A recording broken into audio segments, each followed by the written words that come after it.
Hello friends, आज हम लोग पढ़ने वाले हैं फायर एंड आइस, जो लिखा गया है रॉबर्ट फ्रॉस्ट के द्वारा।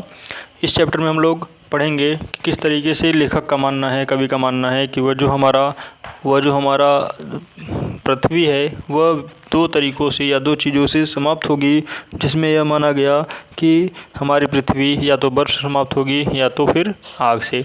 क्योंकि पृथ्वी को दो तरीक़ों से माना जाता है कि समाप्त होने का मतलब हाइपोथेटिकल्स तरीके से माना गया है कि यह पृथ्वी का अंत होगा और दो तरीक़ों से होगा, एक आइस से होगा और एक बर्फ़ से होगा।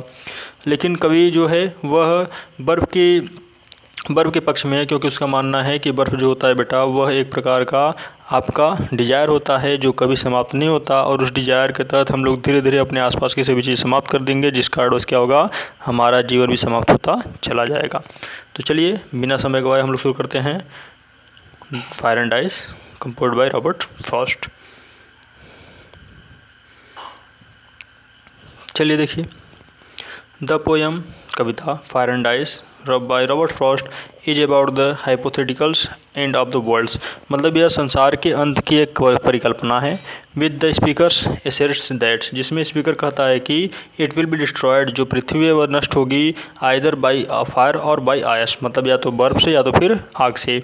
वन कुड एड, जबकि एक जो पक्ष है, though that the central idea of the poem is the fire and the ice are equally destructive, अर्थात फायर और आइस दोनों तरीक़ों में से एक न एक तरीके से हमारी जो पृथ्वी होगी वो नष्ट होगी, इन दियर वन वे, अपने अपने तरीक़ों से। The central idea of the poem ice composed bye Robert Frost, यह चैप्टर रॉबर्ट फ्रॉस्ट के द्वारा लिखा गया। And the fire and ice expressed the ideas, और जो फायर और आइस है वह एक प्रकार का क्या है बेटा, एक्सप्रेस करता है आइडियाज़ को। That the world would and, कि यह संसार समाप्त होगी, in either by the ice और बाय फायर, या तो फिर आग से या तो फिर बर्फ़ से। इसमें according to poet fire symbolise human desires, जो कवि है वह फायर की तुलना किसे किया बेटा, डिज़ायर से, डिज़ायर और ग्रीडी से या क्रूएटली से।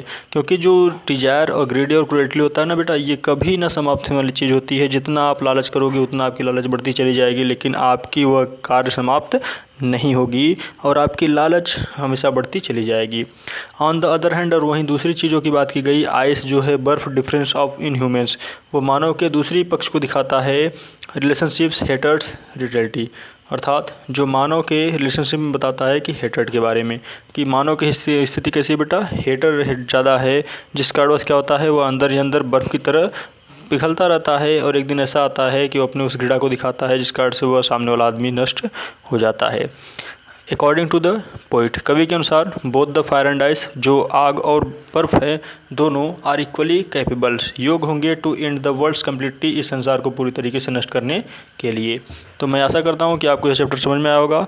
मैं आपका प्यारा दोस्त सीके यादव, आप मेरे साथ बने रहिए। मैं अगले चैप्टर का स्टैंडर्ड आइडिया जल्द लाऊंगा, जिसका नाम है a tiger in the zoo. आप देख रहे थे लाबिम। ज़्यादा से ज़्यादा लाइक करिए, शेयर करिए, सब्सक्राइब करिए। Thank you.